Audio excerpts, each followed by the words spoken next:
Kupur rumah watai, tapi punya cara bersuci hanapai, sembayang hanapai. Tak baru pai bersuci dengan elemen bersuci. Nyoko juga kurang galak sembayang, tapi cara-cara sembayang nyo kurang diperhatikan. Maka lu himbau nyomi dino naga sumbut tentang bersuci, tak praktekkan bersuci. Yang bersuci daripada najis, bersuci dari hadas besar dan hadas kecil.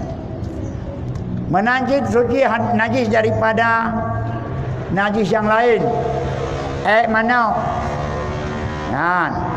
Mana? Itu karena zaman katanya rumah Aceh, zaman katanya rumah Panggung, zaman katanya rumah Manyang.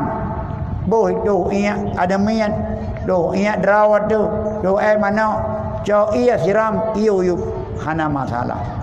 Tapi no urang mandum rumah kamu semen, kamu keramik, kamu utraso, kiban dah suci. Nyan perlu dah praktek, ben anggap enteng he.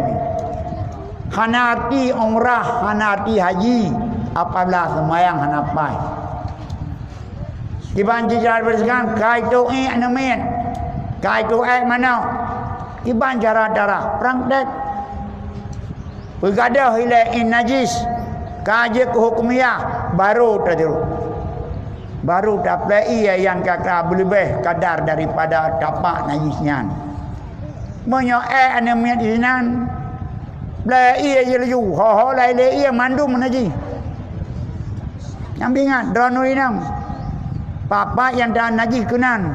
Ki banjit menyona mutumpu mana. Bahle in mana. Pujak hukumiyah hilai.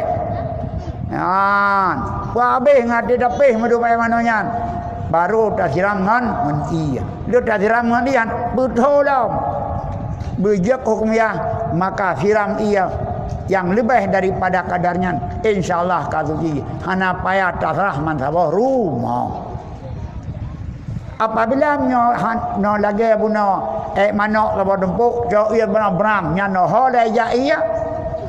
Kenan mana? Kado hana darah nyan najis nyan mandang najis hukumiyah. Syarat semayang bersuci nyan. Omenanjin syarat semayang adalah tumoran. Nyo yang dasar-dasar lumpang sayang drawan haimi dan ayah. Nyak semayang tekui tengah hek tetapi hana je kebut.